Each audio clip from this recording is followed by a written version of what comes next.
Back with a bang. And back to give you all the sports conversations you are definitely interested in. Including Mediema Sporting Club and their campaign in Africa. Dreams FC Dreaming.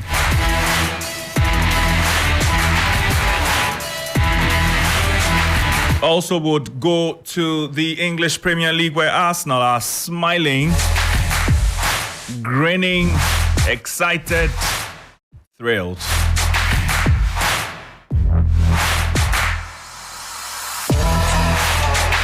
And Liverpool too, plus Chelsea. Maybe City will join them later this evening. We'll also bring you all the updates from the Ghana Premier League and dissect the results, and also break down the Ghana Premier League sponsorship issues. Not sure what's happening with BetPower and the Ghana Premier League or the Ghana FA. And then also, if you didn't know, the Euro 2024 group draw has been done and completed. And so we'll take you around there as well. And you know, last week we began something, or 2 weeks ago we began something really interesting, and that was the quiz that the entire panel is involved in.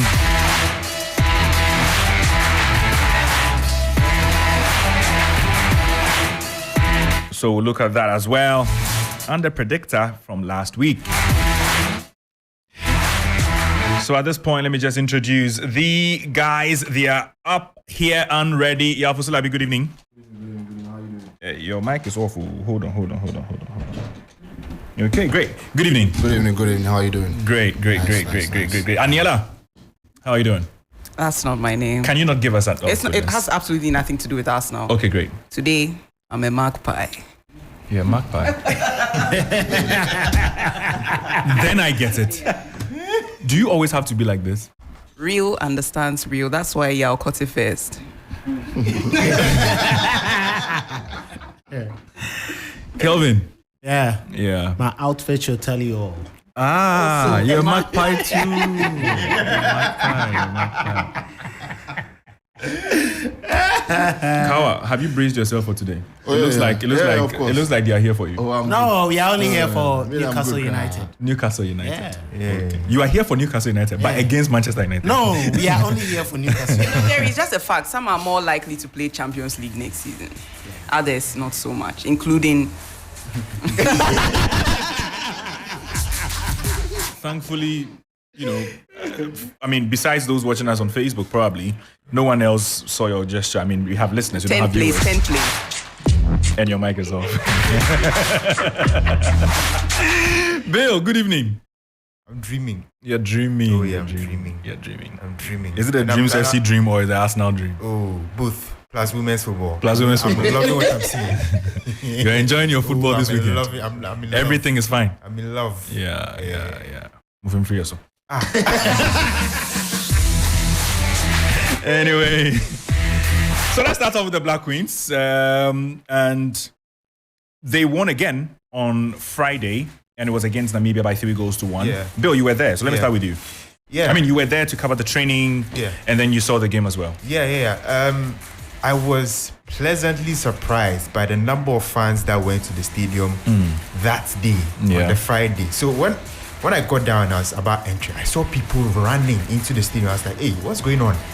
And then I get inside and I see hordes of fans coming to support the Black Queens. I saw kids coming in, even when it was time for the national anthems. When it got to Ghana, everybody stood up at the stadium, put their hands on their chest, sang the anthem to give support to the Queens. And so it was a very lovely sight to see. And even Nora Hopto, right after the game, the first thing she said was, thank you, fans. Thank you for that increase in fans. Because she's seen that what she's been doing, is getting that positive impact that she wanted to see. And she just saw it on Friday against Namibia. Overall, it was a good performance. 3-1, but the own goal, of course, it's not something that anyone would have wanted to see. But overall, the team played well. There were good signs, and then they got goals. They could have gotten more anyway, but overall it was really good. And they have one foot in the WAFCON. It's the 13th time if they get into it, and so they're really fired up for it, and it's good to see. Okay. Yeah. I'll come to you. Yeah. On the Black Queens and their win against Namibia. I think that it's just something that has been going on for a while. You expect that the Black Queens will win now, and I think that they've gotten a lot of confidence. Conceding the first goal in about 10 games. I think, it's a good run, and going into the women's AFCON with form like this, I think that it also helps, given the fact that this team hasn't been there for a while. They've been in the wilderness for a while, and now they are back, trying to prove their worth. A lot of people, I've heard so many criticisms about the Black Queens, but I keep telling people to calm down. The criticism is that they've not beaten any top team and blah blah blah, but you beat what's in front of you. Of course. And they are building momentum, and that's what they are doing. And that's it. So I don't see any problem with what they are doing now. If Nigeria comes or if Cameroon comes later, that will be an issue for later. When we get to that river, we'll cross it. But now, for now it's Namibia. And they are winning. The thing is that we are having the Black Stars face teams like Namibia, and they are not winning. Mm-hmm. And so if the Black Queens are winning against that's an interesting teams, point. Everyone should just keep quiet and allow them to win and enjoy themselves and qualify the country to the next phase. But all in all, I think that women's football is doing incredibly well. What a time to be a lady footballer in this country. I think that they are really enjoying themselves. The queens, the princesses, and even the women's Premier League players are all enjoying themselves, and it's really good to see. So hopefully it continues. I want us to go to the AFCON and make a statement. All of Nora Haptul's work has to show at the AFCON, and hopefully they are able to do that. I can't wait to see what they do. And they are already in South Africa because they have to play the return leg, and it's in Pretoria.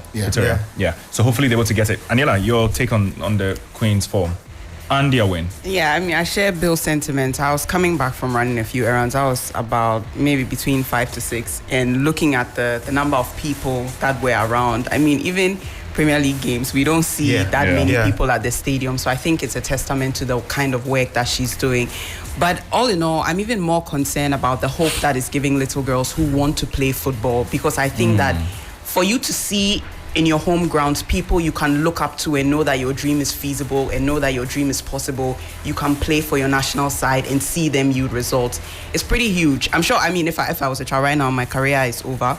But if I was still a child and I wanted to play football, I think just looking up to the Black Queens and the kind of work that they are doing. That's how children develop their dreams, really. Every accomplished footballer we've seen, male or female, will talk about how when they were young, they saw successful teams. And you know that it's saw possible. A successful player, and you know it's possible. And it's right there in front of you anyway. Right there in front of us. And again, we are seeing the results of what good work can do. So if they are saying that GPL, we don't have a lot of fans there, give us good games. And we will come to the stadium. Simply. And again, the Black Stars, the support they say they need, if you keep giving and churning out good results, the fans would turn up and support you. The thing about the Ghana Premier League is simple. If I was the Football Association, I would do everything to empower Hearts and Kotoko to do well in the league. Once they do, everything clicks. Look, this is not being fair to other teams or whatever. If you're trying to make a brand better, you make the two big teams better. Imagine La Liga without Barcelona doing well or without Real Madrid doing well. It won't work out. And we all need to accept that that's what it is. If Kotoko even in England, if Kotoko go to Samurboy, the stadium is full. If Kotoko go to Kumasi, the stadium is full. If Hearts go to wherever, the stadium is full. So why not empower these two teams and make sure that they are doing well? It's pretty simple. I don't know why. I think that the FA should even try to find a stipend that they can support some of the top players in these clubs with, so that they stay and we all have a good league. And let's have some form of a quota system, something, make sure that maybe we are calling Black Stars players, we are putting in 2 or 3 Kotoko players, 1 player from Hearts. All of that will boost the league, and in so doing, all these other teams who are also competing will try to do better than Hearts and Kotoko, and then the league gets way better. That's what it's supposed to be. I don't know why because these guys have the biggest fan bases. They will show up. And that's why derbies will always be important. Classicals, they will show up. They will show up at any game. Look, 2 years ago when it was Hearts Kotoko, Samobodu's Hearts team, the stadium was full. What made the stadium full? It was because Hearts and Kotoko were doing so well. They were first and second, and it was great. That is what should happen. I mean, I'm not saying they should be first and second every time, but I mean, if Mediama is challenging Kotoko at a point, and Kotoko are doing really well, maybe Kotoko are somewhere in fourth. Imagine players like Fabio Gama, Felix Annan, all of those players still in the league because the FA has decided to support the team a bit and have them stay so that they can give us more exciting games. I feel like something has to be done, because if it's not done, then I don't know where we are going really. That star power thing is so important. I mean, Mbella brought a lot of buzz in the league when he was there with Kotoko, scoring so many goals. It was like a topical subject. You just put his name in the search on Twitter, and you see that everybody's keenly following the game, even if they are not presently there. Exactly. So we need stuff like this. The interest is there. I keep saying that the interest is there. There are a lot of these teams that many people have supported as children. I mean, I have supported Oko United all my life. When Oko United got into the FA Cup final in 2016 against Bichim, the Cape Coast Stadium was full. It was Cape Coast, which is like miles away from Kou. But the stadium was full in Cape Coast. So it should tell you that there are still some teams that would command fans to come to the stadium if they are playing in whatever league they are playing in. And so try to empower those clubs. Make sure that you are helping them, not helping them in the sense that maybe as a referee you are being lenient with them or whatever. But there should be some level of support so that these teams get better, and then fans start coming. Make sure that they are enjoying it. You understand? There should be billboards. I mean, where the GFA secretariat is, there should be a huge billboard with 2 or 3 of the best players in the league on it. But nothing. So I mean, if we decided to do a random vox pop, asking the ordinary fan on the street to mention 5 GPL players, would they be able to? Even the last 3 winners, people were struggling. Some years ago, you can mention the entire Hearts of Oak squad. You can mention the entire Kotoko squad. Now it's difficult to even mention 5 in the entire league. As a fan, and that's where some of the problems are. Because we've touched on the GPL, I'll just quickly run through the results. We'll talk about Mediama Sporting Club. Let's talk about Dreams FC before we do the GPL, and then we can move on to Europe so we don't come back to local football again. So Dreams FC also won their game against Rivers by 2-1. In theory, I think round 2 is the better round for both clubs, because we've seen Mediama sort of wake up and also give Oreku a shaming. I'm anxiously waiting for his return and have him speak on this matter keenly. But I think with Dreams, after having lost, their first game, I just think that this goes to show that they have learned from some of their mistakes, and that's why I think they conceded just in the final minutes of the game. But I mean, it's still a great victory for them, and I'm happy. You can only go up from here. You can only go up from here, and that's exactly what we are hoping for. Kelvin, I haven't really heard your voice today, so let's get into it. Dreams FC and Mediama Sporting Club both winning. Mediama winning against Belouizdad of Algeria, and then Dreams also winning against Rivers United.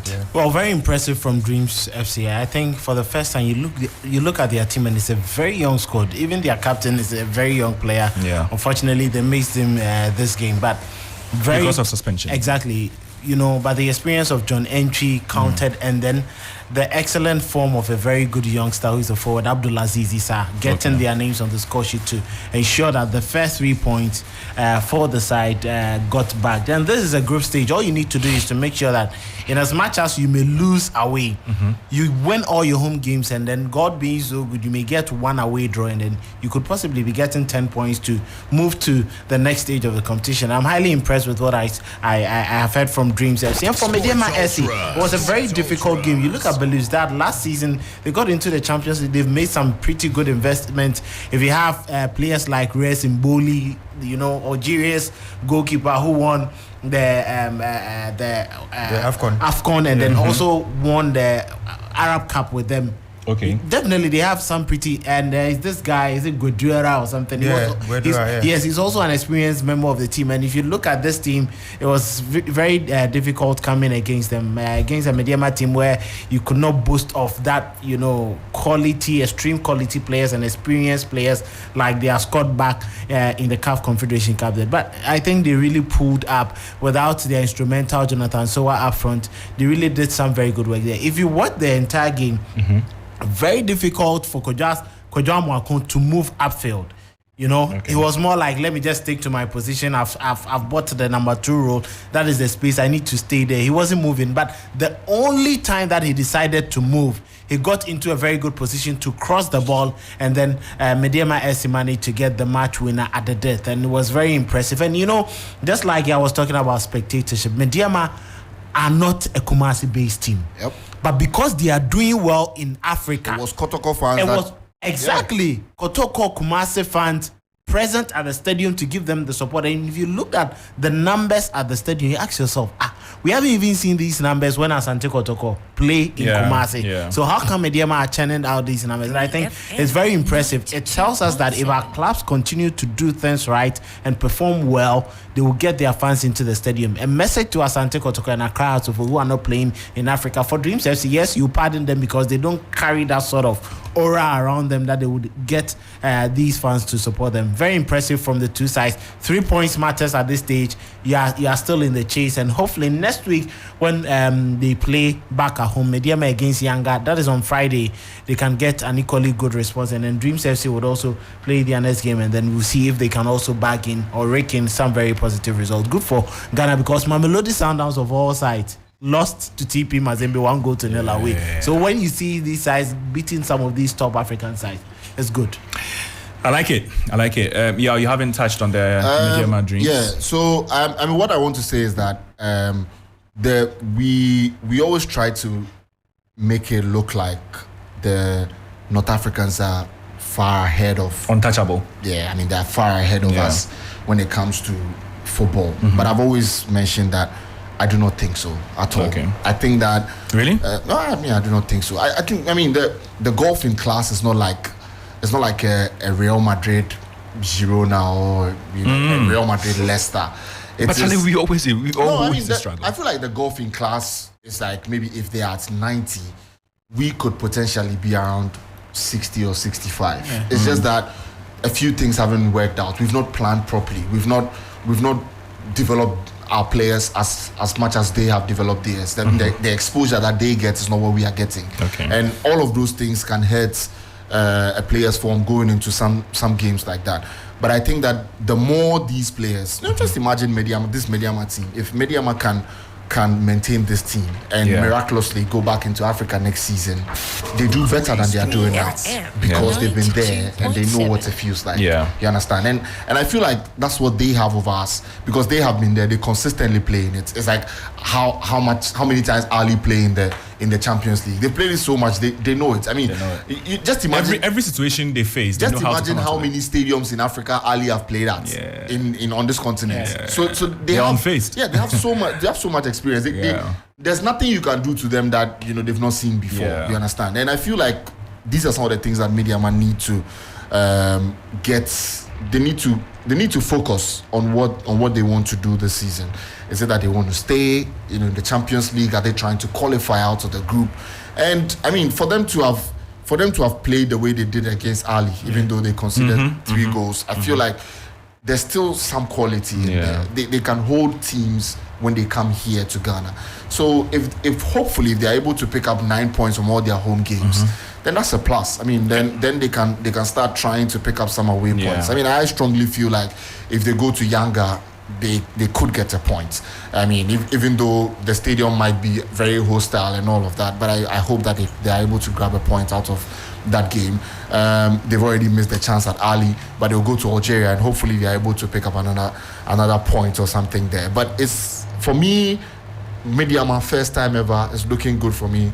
Hopefully, they finish with 6 points and above, and not finish with just one win out of all that they've been able to do. So I'm just praying that they pick up some more points. Exactly. In theory, Yao raises a very important point about the golfing quality. It's not that big, and I think that it just goes to show what you can do to improve your mentality. Because looking at the first game and how they fared, going into the second game, you may not have felt confident enough to pick up anything to begin with. But looking at how they fared against Belouizdad, and Kelvin has said it, even in their own league, they are not so shabby at all. And so I think that Augustine went into the game with confidence and he yielded the results.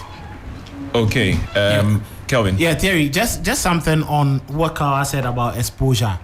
You know, after Mediama won the Ghana Premier League, remember they traveled to the United States to go and play, thanks to Ghana Tourism Authority. And I really hail Kwesi Agyemang for that support they gave Mediama to play. You know, that experience outside the country gave them a feel of what to expect when they play in other environments. And thankfully, the experience of Jonathan Soa, Nuruddin Abdullah, and Fatau Hamid, who've been part of the Black Stars in the last couple of months, have also given the team that kind of, exposure. And I'm sure those around them will even speak to themselves. Who is Fatau that he can play for the Black Star? That I cannot. If I up my game or step up my game in the last two or in the next 2 games. And that's exactly what we've seen from the team. Very good performance, very excellent. Now it looks like some of the players who were asleep are picking up the pieces. Theophilus Anoba, Daniel Lomote, who managed to get into a very good space and got the opener, the equalizer for them. I think that yes, gradually they'll pick up the pieces and then we'll see how things will progress from them. I'm very, very happy to see this.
We'll be delving into the European leagues right about now. But before we do that, I want us to, break the ice a little with not really a quiz, but a game. An interesting one, I think. Guys, do I have your attention? Yeah. Okay, great. Yeah. So what I want us to do is to go all the way back in our memories, maybe from the 90s. And look. No. Theory. No. I was not born in 2000. I was born in 97. But hold on, Aniela. You've never even heard the question. You go ahead. Why are you doing that? Go ahead. So what I want us to do is to. You ran out 97. You're closer to 2000. What I want us to do, guys, is to look at the players who could have been. But didn't achieve their full potential because of injuries. Now, it could be missing 2 weeks that condemned their career. It could be missing 3 seasons. But let's look at a player. I mean, I want to go around. When I come to you, you mention a player that you think could have reached a certain potential and for the sake of injuries, just couldn't get there. Right? We can do this, right? Yeah. So as many as we can within 5 minutes. And then you defend why you mentioned the player's name. Okay. Does that make sense? Yeah. Aniela, you seem to be... Yeah. I have one in mind already. Wait, from 90s to this point? Yeah, so just it could in be... that time? I mean, to this point, but I really don't want us to dwell on the current players because, again, you never know what next season could be for them. Yeah. But as much as possible, those who have... The ones I'm thinking about, there's no next season. Yeah, there are some current players, they don't have next season. Like resumes. They don't have future. It's not that. Okay. Anyway, so who goes? Kelvin. Sorry, Bill. I'll start with Jack Wilshere. Why are you this way? No, perfect. Yeah, It's a perfect start. Yeah, he was one of the greatest academy products. Yeah. One of the greatest Hill-End boys that came into Arsenal, had a lot of potential. He played a fantastic game against Barcelona back in 2011. I remember he put up a man of the match performance, and people... I was coming to that. That I think is his best time. Yeah, and people thought he was going to go on and become an England great, but he had a very big injury, and because of that, he hadn't been the same. He was just getting injury after injury after injury after injury, and eventually he had to retire at a very young age. Yeah. It was a bad decision that made him retire at a young age. Exactly. Because to think that Jack Wilshere is actually still 31 or 32. He should have stayed at Arsenal. It was simple. Yeah. The Arsenal, and he knows. Arsenal, they would have guarded him. He mentioned it. He should have stayed at Arsenal. That move was useless, and that was what cost him. It wasn't the injuries. But mistakes happen. That's not. I mean, so it's not. Once an Arsenal player, Aniela will defend. It wasn't the injuries. It wasn't the injuries. It was a decision to leave. Cannot deny that. Because the thing is that Arsene Wenger wanted him to stay. Exactly. He wanted him to stay at Arsenal. I mean, at the time, he was one of the best young midfielders. So why decide to move on? Yeah. What We'll say injuries. Kelvin. Abu Dhabi. Yeah. Abu Dhabi. Why am I not surprised these two guys mentioned Arsenal players? You wait till I get to Cazorla. Oh. What really about Diaby? What could he have been? I think injuries. It would have been one of the excellent midfielders that we've seen ever in the Premier League. You know, we saw Yaya Toure get into the Premier League with his, imposing, figure and getting in the goals. Abu Dhabi was just like that. Great piece of skill, but unfortunately for him, injuries, hampered his growth. Van Persie nearly got to that end, but thankfully the last or the final 5 seasons of his career was, he was blessed with, fitness, and otherwise it would have just been like Abu Dhabi. So unfortunate, even in the French national team, he couldn't live up to it. He's one of the top players that we've seen in the Premier League, but unfortunately, as we see on the screen. Aniela, you already mentioned the person. Yeah, theory is it's actually a personal one for me, because if you see the kind of magic that Cazorla is able to create, had it not been for such a peculiar injury as well. When it comes to your knee, your ankle, your foot, it's and his was an ankle. Very serious. Exactly. It's very, very, very serious, because that's one of the most important instruments that you used to play. And if you hear him talk about some of the surgeries he's had to undergo, to cut a part of his body, sewing forearm, put it in there, sewing, tearing up, sewing again. Come on, but we know what he can do, and we saw him. We saw him do that. Santi was great. Even when he moved to Spain, he had moments of brilliance. Yeah, Eduardo da Silva. That broken leg. I've not seen any striker as good as Eduardo da Silva in a very, very long time. I think that. No, he was good. I think that Arsenal could have had the most potent strike force if he had played alongside Van Persie. I think that it would have been sickening. And so Eduardo came back. That's such a huge call. He couldn't hit those heights again. I'm coming back to you, Bill. Then he went to Shakhtar, did a few things at Shakhtar, but that injury. He was still not the same player. He was not the same player. After a broken leg. So let me come to you then, Bill. Theo Walcott. Theo Walcott. No. I'll pick you. Why Theo Walcott? You put serious. Okay, if I don't pick you, I'll pick Michael Owen. He's also one. Owen. A lot of people forget that he's actually a Ballon d'Or winner. Ballon d'Or winner. And he scored a really fantastic goal for England at the World Cup 1998.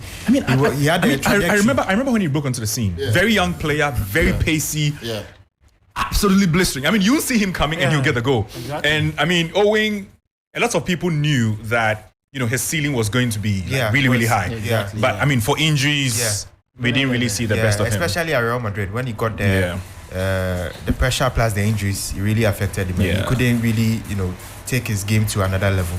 And so it was sad for someone who won a Ballon d'Or. Yeah. So, Terry, Owen Hargreaves. Yeah, top guy. Every time I weep for such a player from, Bayern Munich, came to Manchester United, Manchester City. Owen Hargreaves. Things never got right for him, and he had to just, leave football. But anytime he was fit, anytime he was fit and he played, you could see the brilliance at least. But injuries really, really disturbed his peace when it comes to football. So unfortunately, he's one of the players that I loved so much to watch, but injuries prevented him from becoming the player that he should have been. If I mention this player, Kelvin will insult me. But still mention. Michael Richards. Michael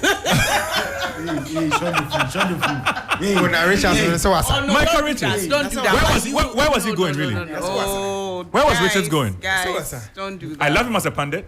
I mean, no mistake. I mean, as a footballer, but when he was okay. When he burst onto the scene as a teenager, I mean, he was. Yeah, I mean, he had a lot of promise. Exactly, but with persistent knee injuries, I think just didn't make him really live up to his full potential. He wasn't good. Let me come to you. He wasn't good. We'll do 3 more rounds after you. Michael Richards wasn't good.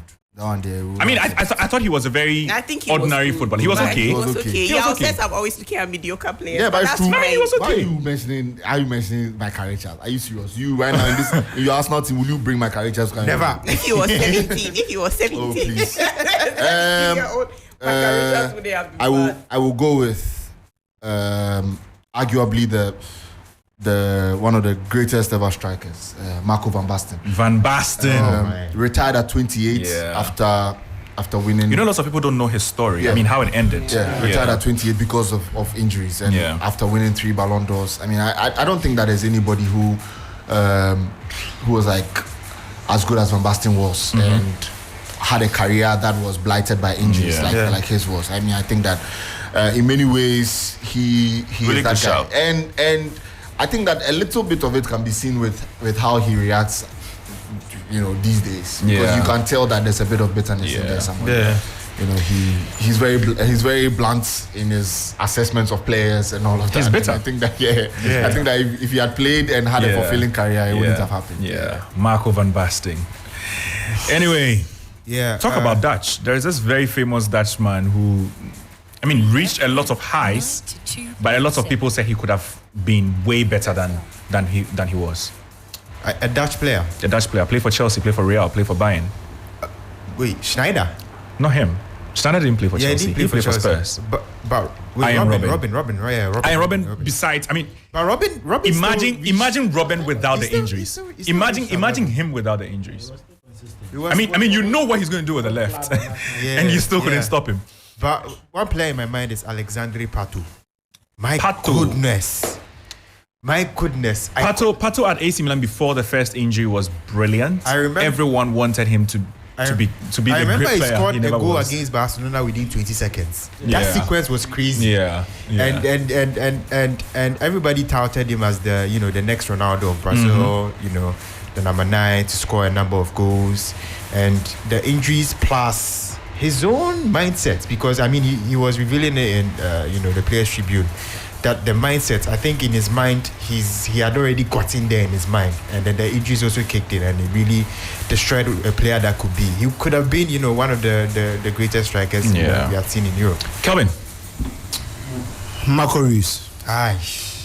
Excellent shout. Marco Reus. Excellent shout. Could have been way better than now. I mean that is one of my all-time best forwards. Way better. He won't be in my first 2 squads, but I still love him. Everything.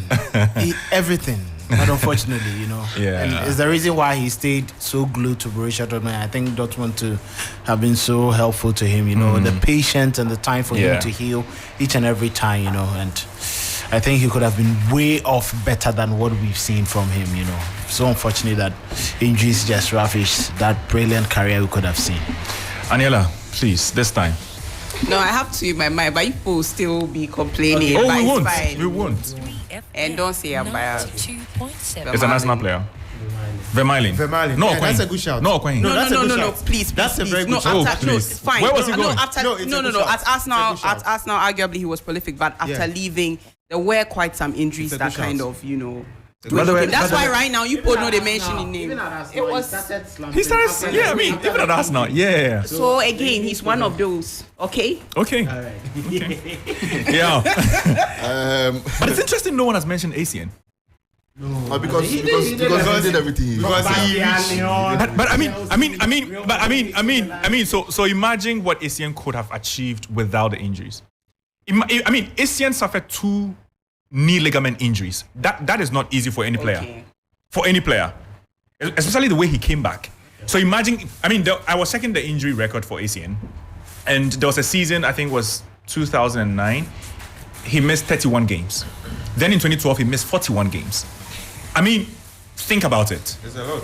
That's a lot. I mean, and this is a player we know could do wonders against any great team.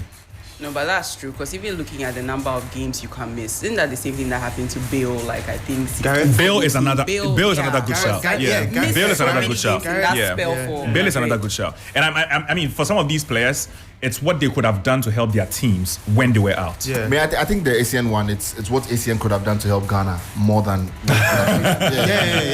True. Because ACN played.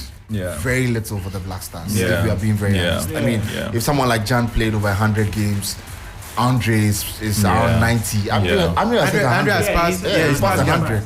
Even Jordan. Even Jordan. Sule Muntari passed 70 games, and if you look at are we seeing a similar party? Yes, it's similar. Yes, because Partey is missing too many. It's similar. I think he started late in his career. But you see, the one crazy thing is that we always talk about Stephen Appiah, SCN Lai, and Muntari. Yeah. But you know the 4 of them never played in a tournament for Ghana. Ever. Not together. The 4 of them never played together. Oh yeah. Because in 2006. In 2006 World Cup, it was Appiah, Muntari, in 2006 AFCON, ACN wasn't at the AFCON. Wasn't at the AFCON. Then at the World Cup, Kingston wasn't there. Then at 2018, Appiah wasn't there. Then in 2010, Lai wasn't there. And even SCN played very minimal games, you know, and Steven also played. In 2010, SCN wasn't even at the World Cup. He wasn't there. He was injured. It was 2014. They never played together. Yeah, it was 2014 that he returned. They never played together. They never played together. They were great in unofficial games. And that's what I'm saying. Some official qualifiers. But the main tournaments, they were in there. Very easy for me because we always mention them. And that's what I'm saying, that I feel like SCN's misses for what he could have done for Ghana than what he did on his club side. So I think club side he did what he could do. He achieved a lot, you know, made Ballon d'Or lists, you know, won French Player of the Year. You know, but come to think of it, you look at that Egypt dominant from 2006 where they had Barakat, Ahmed Hassan, Abu Treka. All these 3 guys were ever present for them.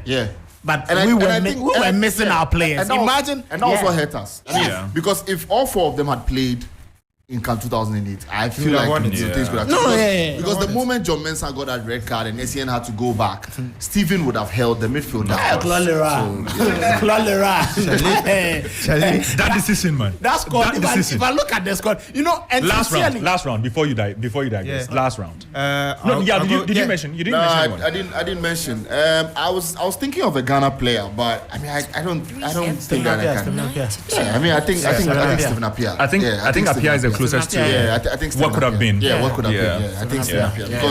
Because even after he left Juventus and went to Fenerbahce, injuries hurt him. He was never the same player again. He was never the same player. But even that, the Fenerbahce fans still remember him for how good he was. He had moments of brilliance. Why? You want me to? My turn. I wanted to mention a player. Go ahead. My turn. For me, he would have been considered one of the best ever. Still considered one of the best ever. The original Ronaldo. That knee injury, I mean, a broken leg. You know, consistently he came back to. And that is why I wanted to mention him. If I get past the haircut, I'll think about it. because I'm thinking about Ronaldo and everything he could have achieved. How many Ballon d'Ors he probably would have won. Just if he stayed fit. I mean, till today, I can't find one striker that is as complete as the original. Oh yeah, totally. Can dribble, can do everything. But, one name on my mind: Mario Götze. Mario Götze. 2014 World Cup final, scored a winning goal. And afterwards, had metabolism issues that wrecked his life.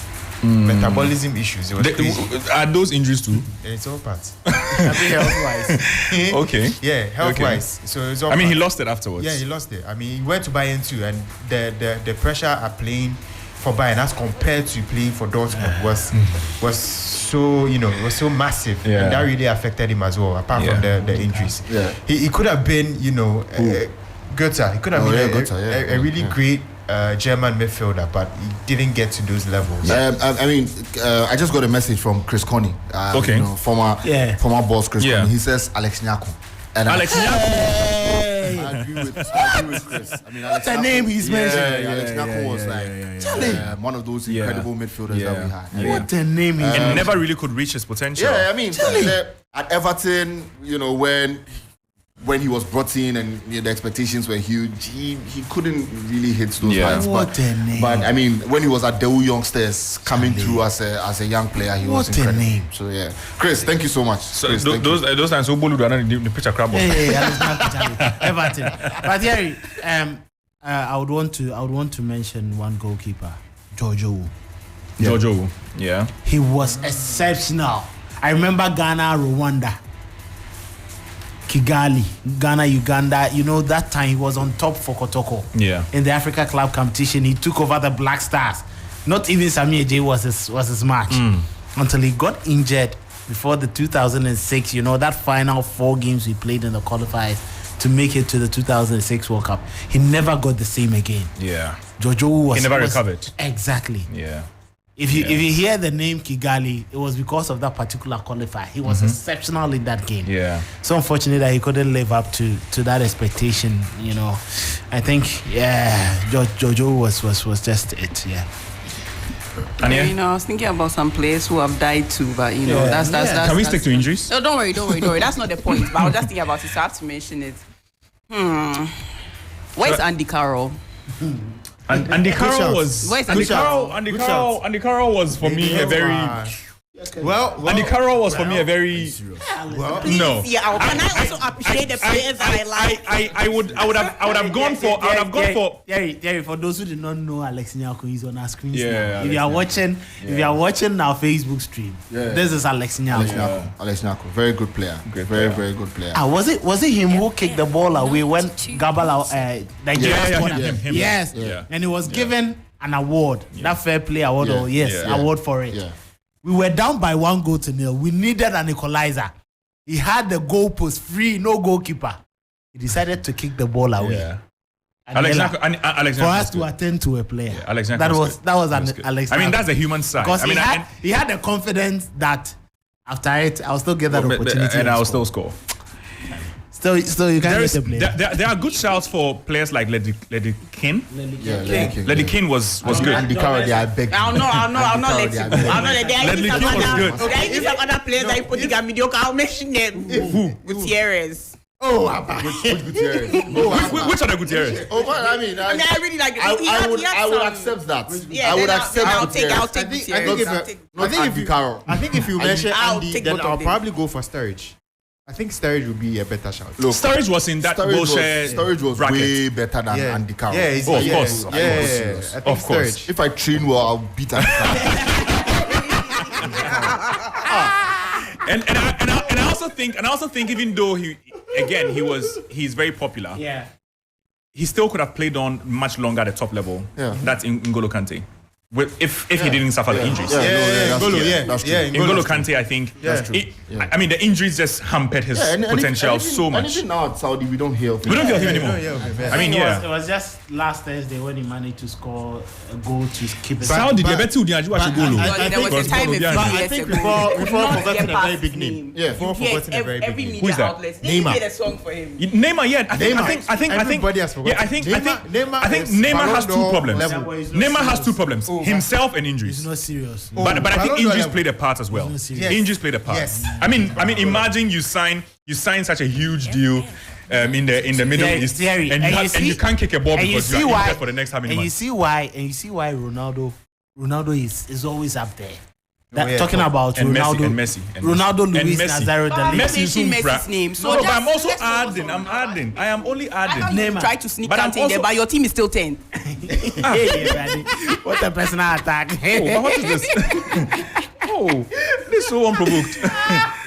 I think Neymar just like Paul Pogba. You know, if I won't give a shout for Pogba because of Pogba, he was not serious. It's the same thing. Neymar is not serious. For me, Neymar is the most unserious footballer ever. Exactly.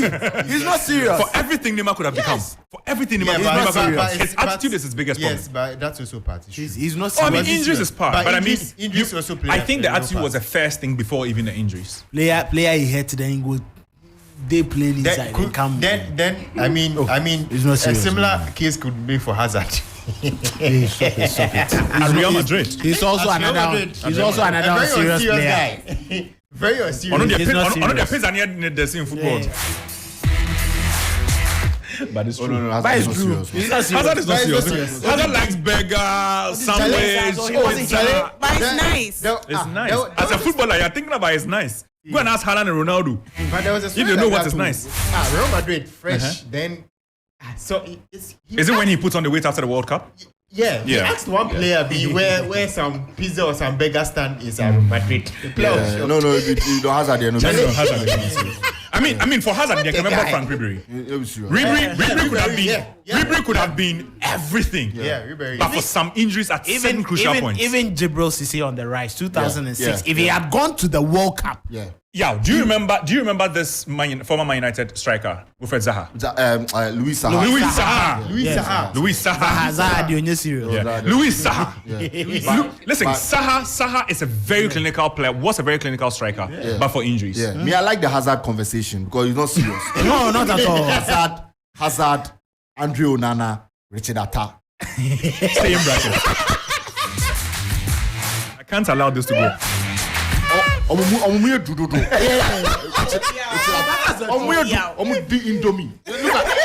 at Andre Onana. He can't drink that. You know what I've always realized about Richard Atta? Richard knows that naturally he has a big body. He has a big stature.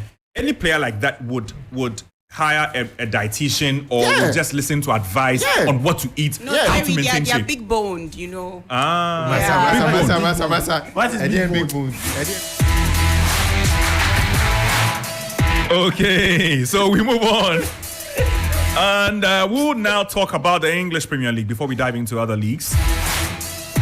There's so much to talk about today. So let's start at the top of the league. In fact, can we start in Germany? No. So that by the time we get to England, you'd have gone. No. Let's do top of the league. Okay.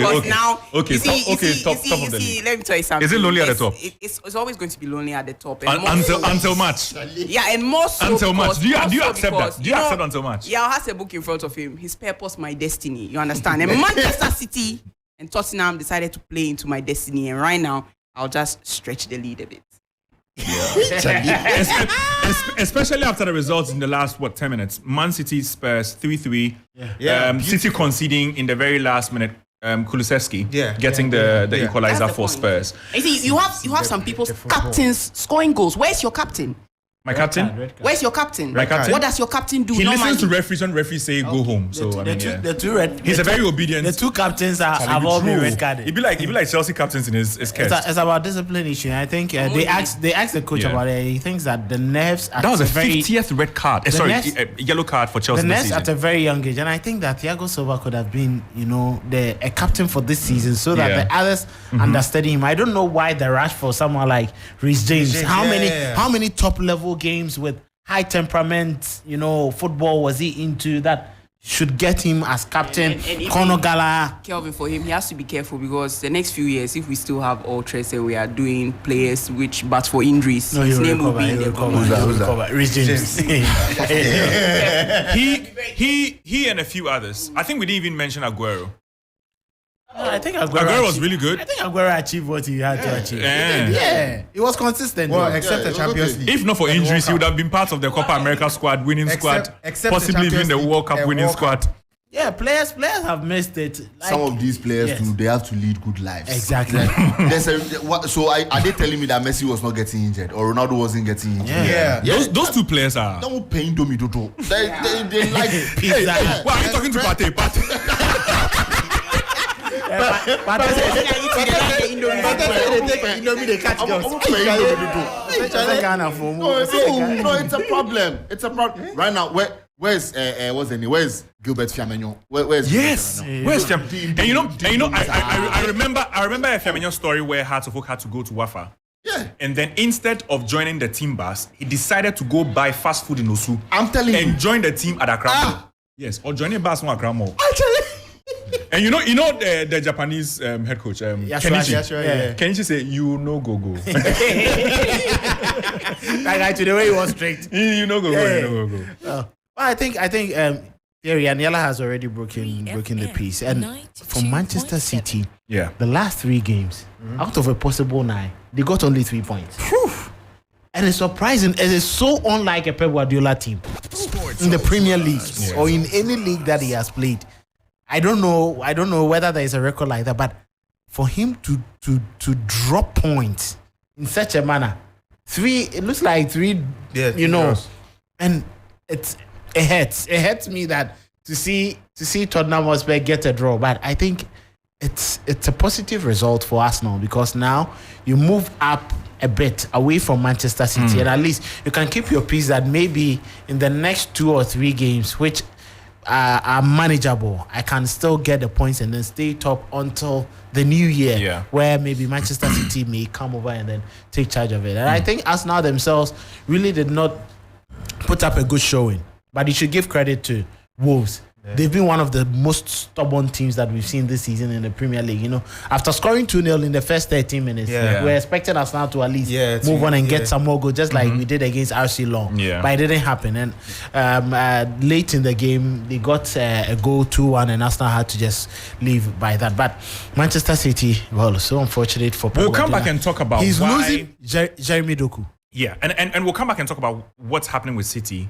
In the last few games, they've conceded a lot of goals and not getting perfect run of results. So we'll come back after this. We told them Enfa.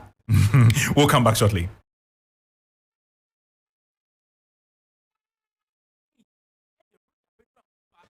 Light Up the City 2023 is back. It's bigger, longer, and better. Join us and embrace the radiance of Ghana and look out for the Light Up the Parade experience happening on the 10th December 2023. Be sure to take photos and share. Light Up the City 2023. Embrace the radiance of Ghana.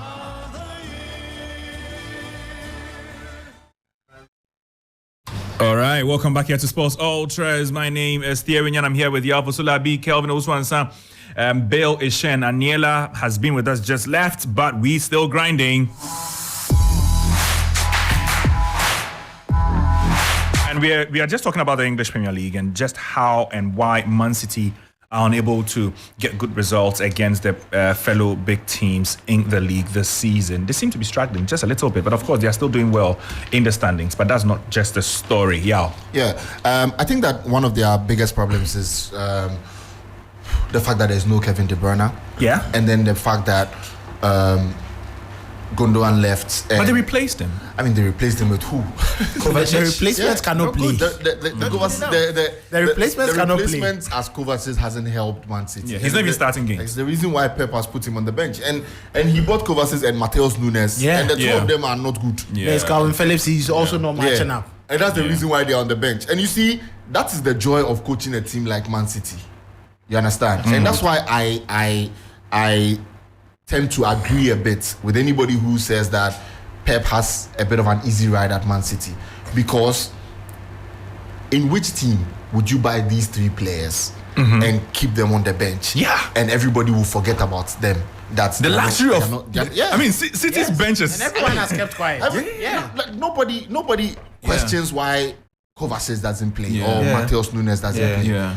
And because he's Pep. And that is waste of money, bro. Like in any other team, they'll say you're wasting money. Of course. Calvin Phillips. You understand? But you see, he has it. And I feel like that replacement that he hasn't got is what's hurting them, because in certain instances when Rodri hasn't been able to screen the front of the defense properly, alone, they do not get the person who can move the ball up the field. And I feel maybe they are missing John Stones as well. I mean, I think they are missing John Stones, but I think that the main person they are missing in their team is Kevin De Bruyne, because he is the one who could have taking that role of Gundogan. Yes. Now that Gundogan is not there. Yeah. Now so, Bernardo Silva has had to come deeper and try to hold it on. And then he's now playing Alvarez behind Haaland. And even the fear factor of De Bruyne wouldn't allow teams to impose the attacking play on you. Exactly. Because you can't leave him. You'll be thinking twice because about that one pass just and destroys everything. And I think City are missing De Bruyne. I mean, no one is mentioning it because it's a Pep team and Pep always seems to find answers. But they are missing him, and it's the reason why they've drawn all the big games they've played except Manchester United. So to concede 16 goals in 14 games. That is so unlike. That's unlike them. That's unlike. I mean, around this stage of the season, usually it's like 8 goals conceded. About 6. It's never double. It's never double figures. Anyway, we'll move on. Imagine they spent almost 100 million on a defense. And you see, it's that new trend playing a centre back in the left back position. So there's Vardiol there. There is, I think, Arteta. Akanji has played there before. Arteta may have tried it. We've seen Colwill, play at in that position for Chelsea. It's that new trend. But did he really need to spend that amount of money for a player who's going to be playing out of position? And that is a problem. That is a problem with me, because if you look at someone like Kyle Walker, he can deputize on the left side for you. Rico Luis, that youngster was playing. So I think that there are some games he can allow that youngster to play in there, and then Vardiol can just slot into the central defense, so that it wouldn't be like consistently, because he gets exposed to how as a central defender, he's not able to play on the left side or on the right side, because if you put the ball on his right side, it becomes difficult for him. Or if you get past him on the left side, he's thinking about it. Do I go in to shell the ball like the defender? Because on the byline, there is no player who is just going to allow. He'll run past you. And that is what the Premier League is all about. And he's really struggling in making sure that he has a very tight defense. And I think Pep himself is doing, the team a bit of harm with the right players not available in the right, positions for him to just make those adjustments. He needs to be really careful. I want us to talk about 4 games before we move on from the Premier League. Sure. One is Liverpool-Fulham, sorry. Liverpool. What a game. Trent. I think Liverpool are a different side this season. Last season they struggled. I mean, to the tail end of the season, where they started getting their mojo. You kind of felt like Klopp had left it a little too late. And also because I think that the team had run out of steam. At the start of the season. Same players. Just picking it up. And it was also another reason why I liked the attention that went into their preseason. They didn't stack up games and had their players playing games every time. And so the players came into the season fresher than last season. And, because the kind of football that Klopp is playing, he calls it heavy metal. I mean, all attack, all defend, that kind of thing. It will wear you out. No matter who you are. You need the players to be fresh. And I think that this season they've shown it. They are playing good football. The acquisitions that he brought in have also slotted in perfectly. McAllister's acquisition may be a problem because of the position he's playing him, but I think Szoboszlai has been incredible. Today I was watching the game. He's exceptional. And I thought, come on, what a player. No, I like that guy. I mean, exactly. And he has single-handedly qualified his country to the Euros, which is like really huge for him. And so I think that the players who have come to Liverpool have understood the culture at Liverpool. They've understood what it takes to play for Liverpool, and they're doing it. I mean, except maybe Darwin Núñez, who is still trying to get into it. I mean, today fighting managers. Today he missed a few chances, and I kept asking myself, what is happening to him? Because he's a really good striker. When he gets into the spaces and all of that, he checks his runs properly, and he's basically just that striker that you would want on your side if he's adding the finishing touch. But the finishing touch is always a bit missing. But I think that Liverpool are a different side this season. They can really go all the way. The thing is that they're just lingering below Arsenal and City.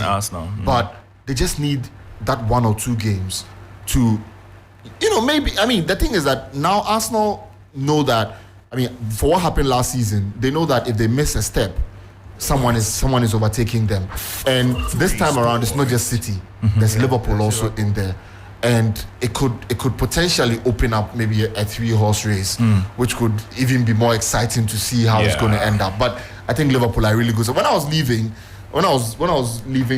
where I was watching it on my phone when I was coming, and then at some point I was like, let me just take it off. And that was at the time when Fulham had scored for 3-2. Oh. So I actually thought it was going to end. I came here, I checked, and it was 4-3, and I'm like, that's the Liverpool at Anfield, and they just do not want to drop points at Anfield. No, they don't. Yeah, exactly. No, they don't. I think that's great for them. So I think Yao has spoken a lot about Liverpool. So to move the conversation forward, Kelvin, you touch on Chelsea-Brighton. Well, very entertaining game, very nice game to watch, and I think these are the kind of games you need to grind the results when you want to pick. Are Chelsea learning? I think they are learning. They are learning from the mistakes. I think today I saw a much more direct team. Pochettino's defense did not want to do, too much in getting the ball upfield, and I think they just wanted to just quickly get the ball to the high. The players top there. There were a couple of instances. I think Nicholas Jackson will be very problematic. I just think Nkuku should just return to the pitch very early, because you look at the number of deliveries that Jackson is fed with. Sometimes Chelsea are creating a lot of. If you look at Chelsea's XG, yes, it's crazy every game. And for the times that he wants to make very good decisions, Bukayo Modric doesn't even know how to run into very good positions. This is one thing I credit Nunes for, Liverpool's Nunes. Yeah. He knows how to run and position himself in very good situations, but he doesn't know how to score. But Jackson and Modric don't find themselves in the very best positions that you would want them to be. And I think I was highly impressed, especially going down by a man, how they managed to pick up the pieces. And for Enzo, this is great for him. Yeah. 2 goals. This should put up his confidence, because he's been so average. You look at the tag that was on him to come and perform at Chelsea after the World Cup. I think he hasn't lived up to it, and it's really affecting a player like Caicedo. Yeah. Moises Caicedo last season in the Premier League at the World Cup, many were like, come on, this is a player any team would want to have. He was a gem. And these are the kind of games you'd want to win. Brighton is not an easy team to defeat. Yeah, of course. Very difficult, very tough to defeat. And for you to come clean against them, 3-2, tells you that yes, it's a step away from the bad result, and I think Pochettino should just build on it. Raheem Sterling, I think Chelsea is not performing. The reason why we are not seeing how important or very good Sterling has been this season for the Blues, I think he's been very instrumental. Should he get hurt now, I ask myself, which player is going to do the kind of work that he's been doing for Chelsea? His hold-up play for a diminutive figure like him. And his passing, his runs, his resilience into getting into very good position. I think his experience is counting for Chelsea. They only need Nkunku back, and when they have a very good finisher to bang in the goals, Chelsea should be good. Let's talk about West Ham United Crystal Palace because of Mohamed Kudus. Kudus, once again, he's showcasing that he has the ability to get into the right positions, and it makes me wonder how he's being used at national team level, because of the way he moves, the way he links up with his teammates at West Ham, and he's been there for a shorter time as compared to Ghana, and so it's something that has to be checked. But once again, I'm really happy for him. I mean, he's third when it comes to goal scoring for West Ham in the Premier League so far this season, and knowing that, he at some point he was a sub who wasn't coming on for longer periods, it's really good to see. And I'm happy with the way Moyes has been able to manage him as a player. He soaked a lot of pressure that came from fans to start him. And now it seems like Kudus is ready. He's giving him enough time to gel into the team, to get acclimatized to the physicality and the pace when it comes to the Premier League. And now he's starting games, and now he's scoring goals. And he's not just scoring goals. In the previous games, in the previous game he got 2 assists. And so we are seeing a Kudus that has settled into the team well, and is proving that that 40 million odd pound that was paid for him is not too much. If he goes like this for like the next 2 years, we could see him in a top club, not maybe just in the Premier League, but maybe in Spain or in France or in Germany. So really go back to France, no. Go France, and Thierry, I'm sure the coaches of the Black Stars are looking. Yeah. The movements. See how he moved for this. Is the easiest scouting you can do. Really. See how he moved. See where he moved from. And he's played as a right winger. Okay. In the West Ham team. Mm-hmm. Part of the three before the main striker. Where he casts onto his strong foot. Okay. But look at his positioning. These are the kind of things that we want to see in the Black Stars. We've seen a couple of instances. And I think it's all about coaching and direction. And our coaches need to be firm on him. This is where I want you to be at particular moments. And I don't even know if they rehearse this because we don't even go to the training to watch. Hopefully this December when they open campaign, the campaign that they should do in Ghana, that they want to go and do in South Africa. Hey, that's what they said. Yes. Hey. We'll wait for it. Ghana. You want them to stay here to come? They have to stay here. They will stay here. I just want to say something small. Okay. Kudu she nanka Jordan so she na efe. Semenyo so we say. What you say? Also say. Na ye koye nim. Eno enya ki share. Oh. Semenyo ashe. Kudu sa she. Niaki ashe. Nanka Jordan also dia tun. Na papa din.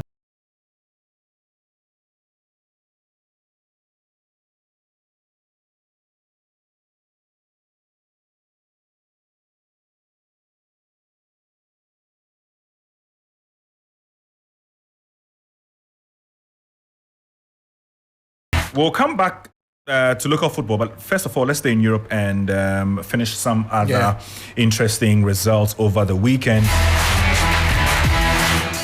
Talk about the English Premier League. Arsenal are top with 33 points. Liverpool have 31 points. Man City have 30 points. They are third. Aston Villa are fourth with 29 points. Spurs have 27 points and they are fifth.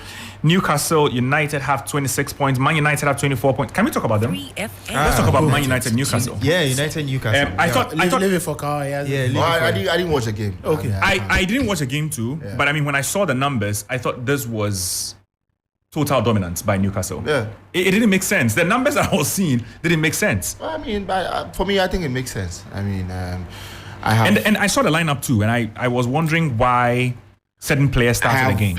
I have consistently spoken about the manager, and I have gotten a lot of backlash from my criticism of the manager. But I mean, however you look at it, it's still at the manager's doorstep, and I don't know why anybody would think that the manager can be absolved from what's happening at Manchester United. Yeah. I mean, the manager made the calls for who he wanted. He got those players. He's still not getting it done. And who starts and who plays where. Exactly. This season, Rashford has not played good this season. And he's still starting games. How well do you send him a message that he's not good if he consistently comes onto the pitch to play? And so, yeah, I mean, this is what we are going to see. The thing is that, I mean, United, after the last 5 games when they lost one, they were all excited. Oh, we are back. We are 6 points off the top. Now, how many points are you off the top? That's what's going to happen. Once the United take on Chelsea, and like I told you, it's midweek. You remember I told you? Yeah. I told you that Chelsea picked something from that game. We'll be here. I told but you it's at Old Trafford. It's at Old Trafford. But I told you that Chelsea will pick something out of that game. If it's not a win, it's going to be a draw.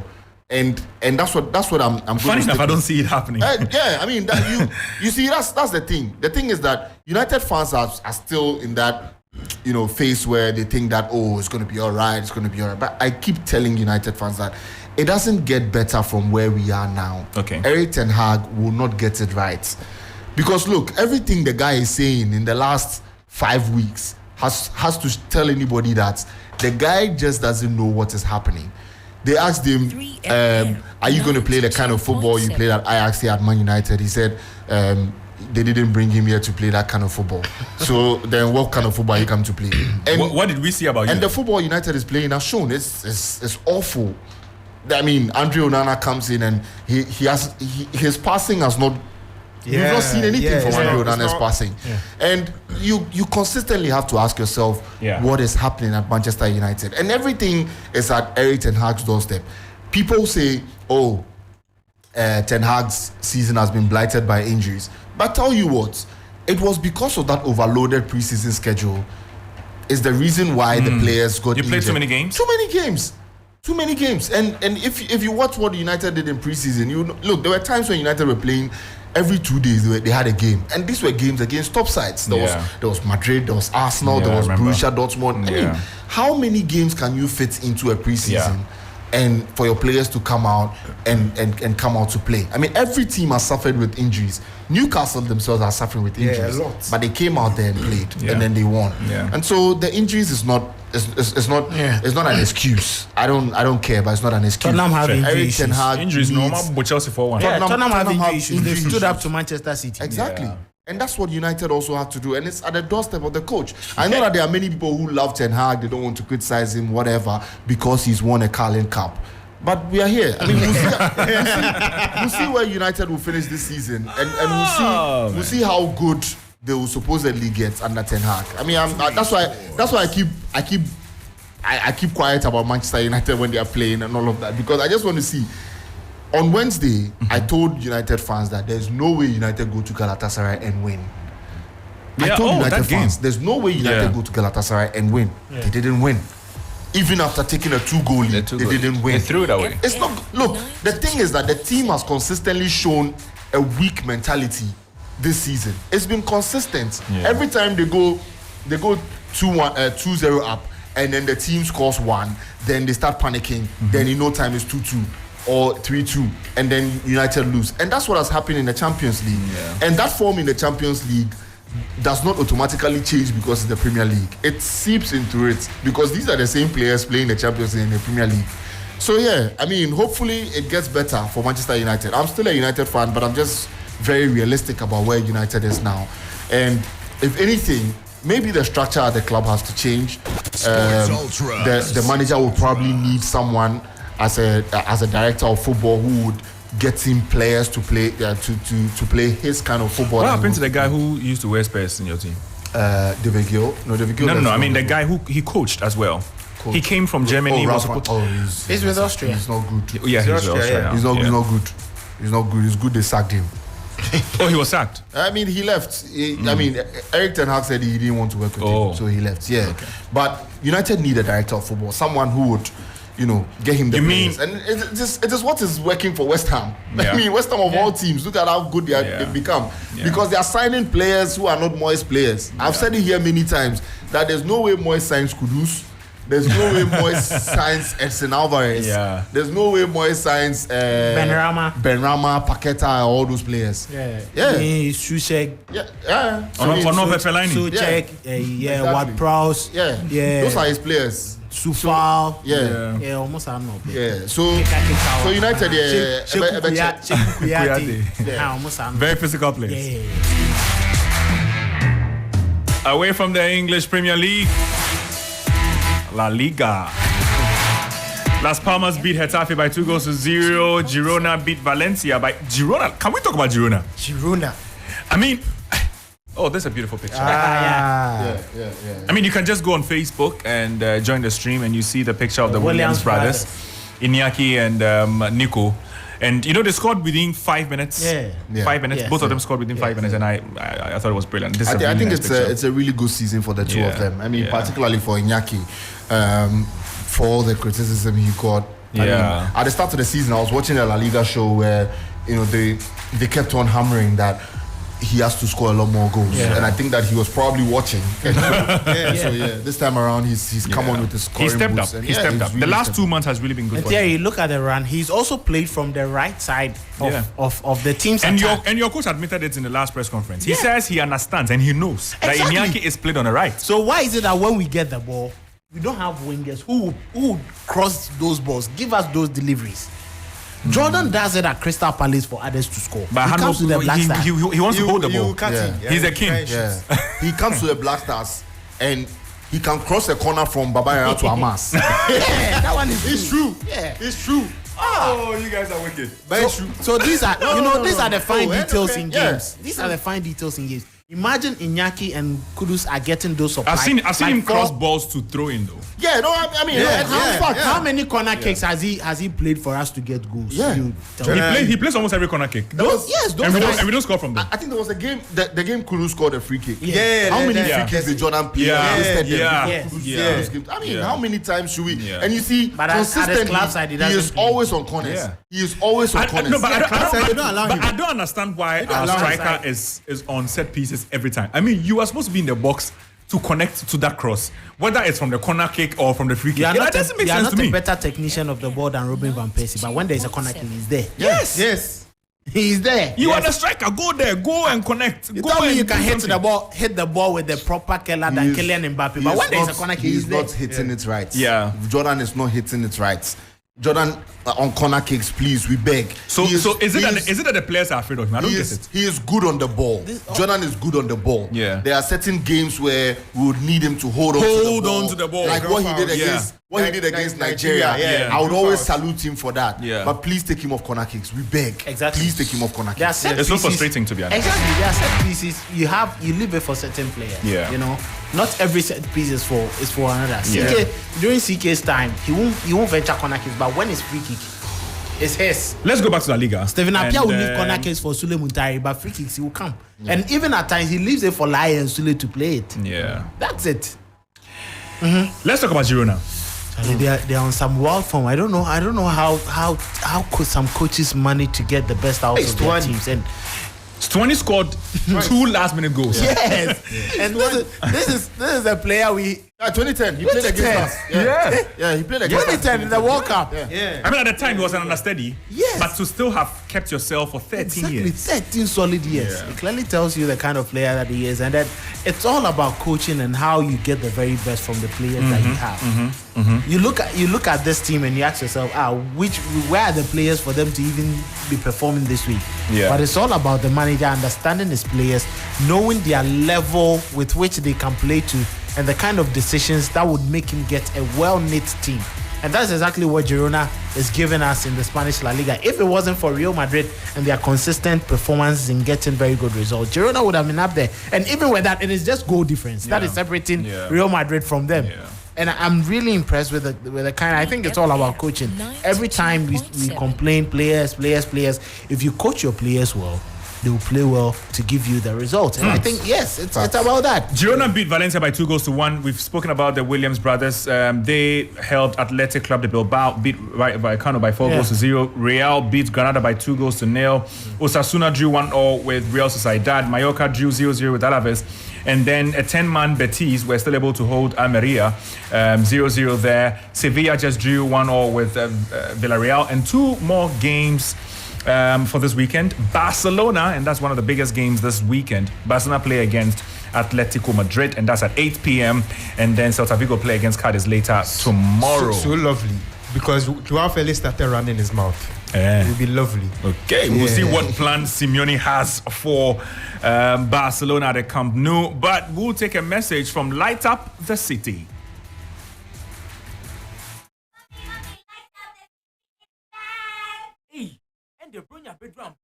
It's Light Up the City 2023 is back. It's bigger, longer, and better. Join us and embrace the radiance of Ghana and look out for the Light Up the Parade experience happening on the 10th December 2023. Be sure to take photos and share. Light Up the City 2023. Embrace the radiance of Ghana.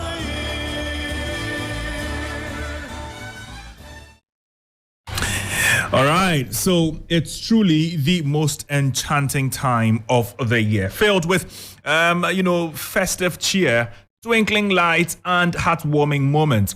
Be part of the excitement as we officially kick off the holiday season with the Light Up the City experience. The biggest and longest Christmas parade Ghana has ever seen is happening on the 10th of December 2023 from Akweje to the AU Square at 3 p.m. sharp. Gather family, friends, and loved ones to delight in spectacular Christmas floats, great music, delicious treats, and moments with Father Christmas. Yes, he is in town.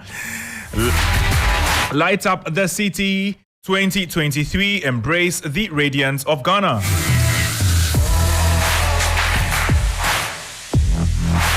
Let's do the Serie A results.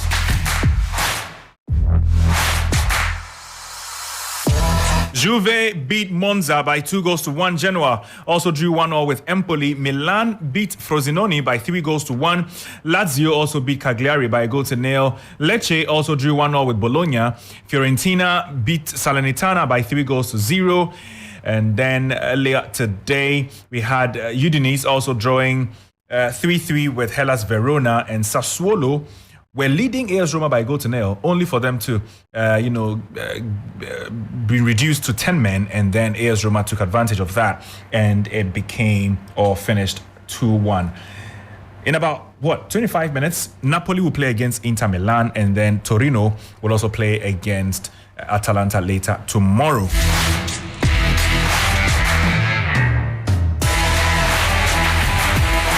Euro 2024. I'll run you through these standings, and then afterwards we'll look at which of these groups is deadly and the chances of your favorite teams in there. So in Group A, we have Germany, Scotland, Hungary, and Switzerland. I repeat, it's Germany, Scotland, Hungary, and Switzerland. Group B has Spain, Croatia, Italy, and Albania. Spain, Croatia, Italy, Albania. Someone will cry here. Group C, Slovenia, Denmark, Serbia, and England.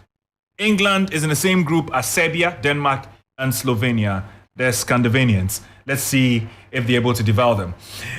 Group D has Netherlands, France, Austria, and then they would also have a playoff winner also get into that particular group. In Group E, we have Belgium, Slovakia, Romania, and a playoff winner. That's playoff winner B. Group F has Turkey, Portugal, Czech Republic, and then a playoff winner. That's for C, the playoff winner C. So these are the groups. Do we know who are playing the playoffs? The playoffs, Bill, do the search for us, please. Yeah, can you check? Can you check for us? Yeah. But in the meantime, let's review Group A to C. So Group A, I'm looking at Germany, Scotland, Hungary, Switzerland. I have watched Hungary a lot, and I think that the fighting spirits that they have is incredible. Okay. And they really have a team that could cause a bit of havoc. But I mean, Switzerland are a very decent European team. I mean, another thing about Switzerland is also that their team is a bit old, and so the number of those players would have to phase out. So I'm looking at Hungary, Germany. Can we talk about Germany? I mean, they're the host nation. We expect them to qualify. They have been. I think Germany's form hasn't been great. Yeah. After Hansi Flick, Julian Nagelsmann has come. They look like they've turned the corner a little bit. With Havertz playing in left back. But I want to see a bit more. Okay. From them. Maybe from now up until the Euros begin. But I want to see a bit more of them. Group B, there's Spain, Croatia, Italy. And this is just the group of death in the Euros. I mean, Spain, Croatia, big game. Croatia, a two-time semi-finalist at the World Cup. Spain, great game. Yeah. Italy, Croatia, great game. I mean, it's just... Okay, you were asking about the playoffs. So what we have here for the A... Yeah. So the potential qualifier to Group D to join Netherlands, Austria, and France. We have Wales playing against Finland. And then that's a semi-final match. And then we have Poland against Estonia. That's another semi-final. So whoever wins between these four gets in here. That's Group D. I thought it was just a one game. I know. I fancy Wales and Poland. Yeah, Wales, Poland. I fancy Wales, Poland in the final, and I think Wales will just make it. I think. Wow. I think Wales will just qualify. Wales, Poland. Yeah. Poland are just too overly reliant on Lewandowski. Yeah. But we'll see how that goes. Maybe this is one of those qualifications that Lewandowski would have to give Poland to save himself as that national hero. Because maybe we haven't what Bale is to Wales. We haven't quite seen that from Lewandowski at all. This should be it. Like what Ronaldo did for Portugal. In that the 2012 qualification, I remember. Remember he and Zlatan.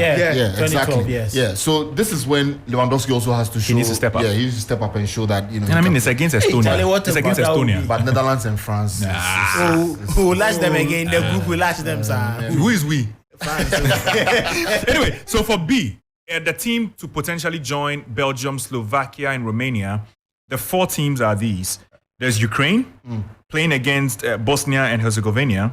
There is Israel against Iceland.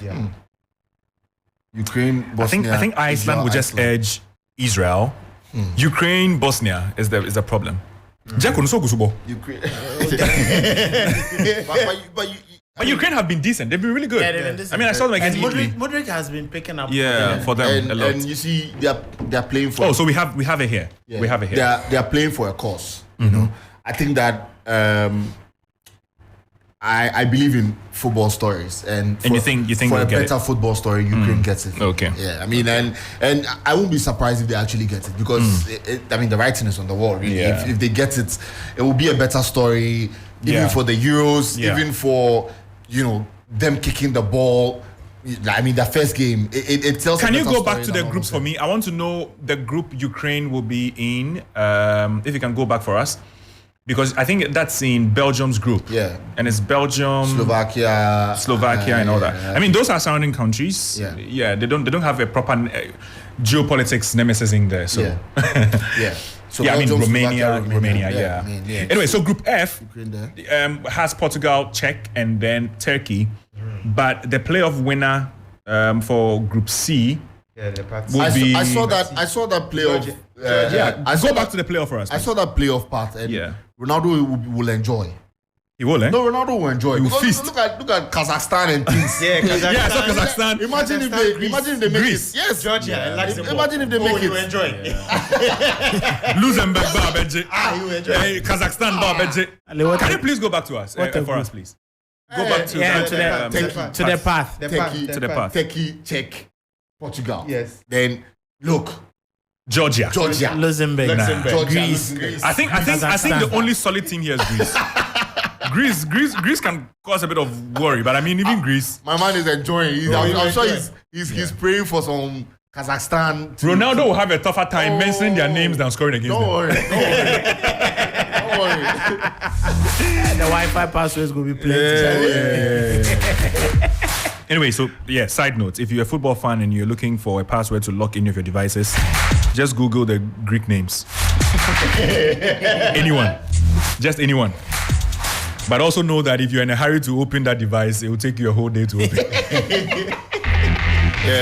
You can use Soboslai's name. Soboslai. Yeah. The way they spell out. So imagine mentioning the first and the second. Yeah. Soboslai. Varaskilia. Oh, that one. Nobody will open it. It's safe and sound. There was this other guy, Papastadopoulos. Papastadopoulos. They add the number. The commentators said first, they started calling out Socrates. That's all. Just go safe. Just go safe. It will be the first time Peter Drury will try anything poetic and it will fail. It will fail. With that name, you will mess up. No. You'll be able to script it. No, but it's good. It's good. I mean, I think that the Euros coming back is good. And also for 2024, I mean, after AFCON, there's African games, and then there's Euros. There's a loaded There's an Olympics too. Wow. Paris. Exactly. Next year, cracking year. You are ready. Big. All the slums too. Yeah, all the slums are also there. And Bale's NBA. Anyway, so let's call for the predictor.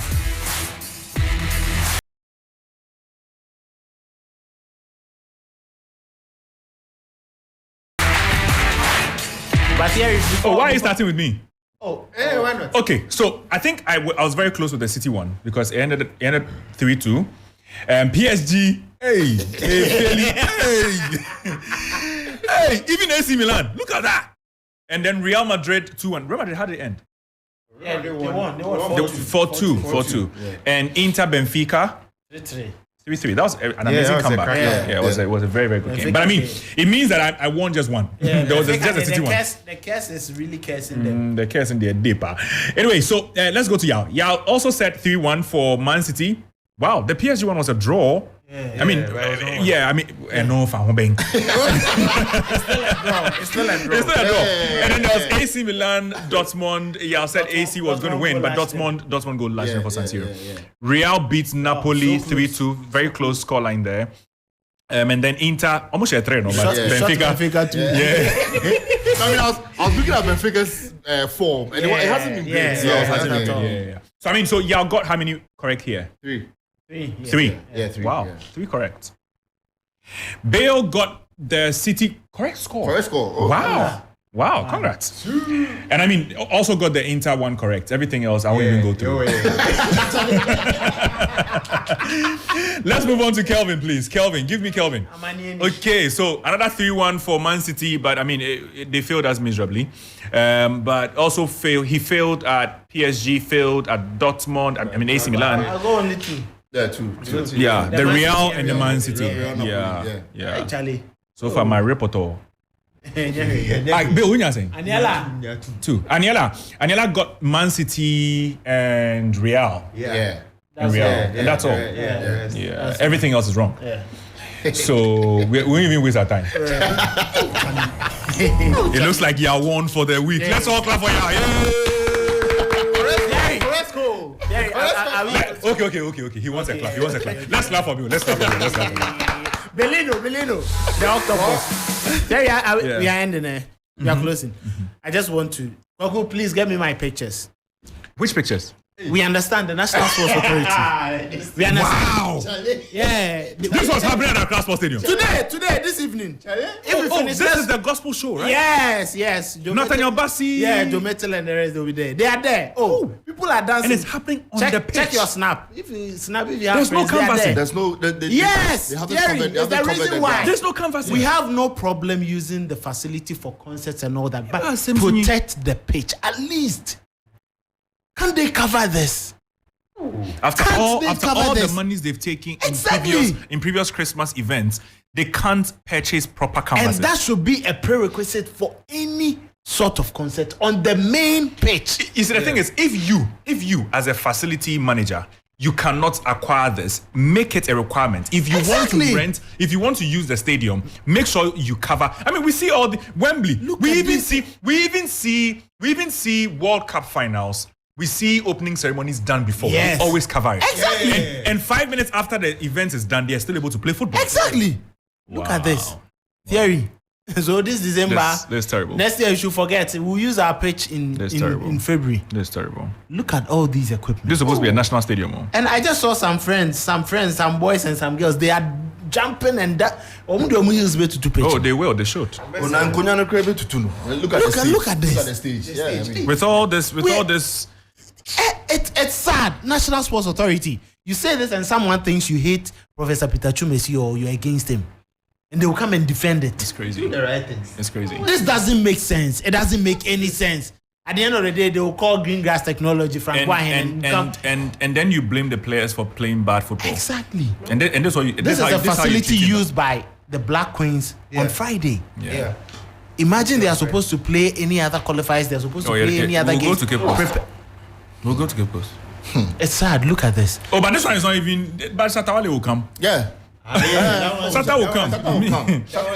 Stoneboy is also, And that is why I'm saying that we have an array of events coming up. To 1 month in a year to 2 grass. Maybe they have a plan. You see, the plan is that you 2 grass need. Charlie, even in January, you know the director general in Kumasi is crying because he thinks there is too much pressure. Because now Great Olympics have also joined Asante Kotoko and had to folk to use the Babaya Sports Stadium pitch. Actually, that's now there is Mediama. Actually, that's an interesting angle because bad decision that the managers here in Accra will take, it affects Kumasi. Exactly. Because that's where everyone then wants to go. Because the clubs don't want to go to Cape Coast. But Great Olympics, I mean, last season they went to Wafa. So why not go to Wafa? And I think it behoves on the Kumasi management to also tell them that please. They need to learn to say no. Yes, there's too much load on our facility. So kindly move it to because the other venues there's Sugar Kope. The Baba managers are acting like those people who stand at Philippos at Obiaba also, yes. Yeah. Terry, so this is our Accra Sports Stadium this year. Or maybe just maybe work should be done on the Airwalk pitch. Yeah. That facility should be upgraded. And I have a feeling, guys, I have a feeling after March, the UG stadium would be overly used. No, they will not allow. They won't allow. No, they won't allow. Actually, you know what they did? They did with Pajo. Just when it was fixed properly as a training facility for the AFCON 2000, after that, forget you get to use the facility anyhow. Even the school, the students, you don't play there. Yeah. You go and use what we call the Maju. Yeah. That place is waterlogged. If you raise, which one is Maju? Yeah, I mean the main pitch is Paju. Yeah, so to pass. So the other one is Ma. At this point. Yeah, so that's what they do. So I think at this point, UG will protect it. No, I don't want to start Joe here. UG will protect it. Can we just close we the know they are the hub of athletics. They wouldn't want that facility to be wasted. They will keep it. They will protect it. And I trust them to do that. The universities, but they are the only ones who can speak sense. But they really need to do something about Airwalk. They really need to do something about Airwalk. I mean, and also the Tema Sports Stadium. Yeah, those. If you have these facilities, our clubs will struggle. Yeah, if Tema was working, Olympics will just go. House of Folk will just go. And you see, if we were a serious country, when Liberty couldn't finance their facilities, someone takes it up. Someone takes it up. I mean, that's a big facility. It's good. That's a big facility. Very big. Yeah. Enough is good. Someone takes it up. But I mean, we are here, and Accra clubs are traveling to Kumasi. Anyway, Car Lions, they beat Adriana, but today they lost at home to Nations Football Club. And the only club that did not win away is House of Folk. And I can make an so Adriana also beat Hearts. The only club that did not win away. This agenda, yeah. No, it's not this agenda. Yeah. It's that. Kelvin, this agenda. That's corner. That's corner. Anyway, so this is how we wrap up Sports Ultras with me, Thierry Nyani, Alfasula B, Kelvin Oswan, Sam Billisha, and Aniela left. And that is it. Hope you enjoyed tonight's edition, taking you around the world of sports. Same time next week, we'll catch you again. For now, Papa Software is in the studio. Let's get into the spirit. Bye-bye.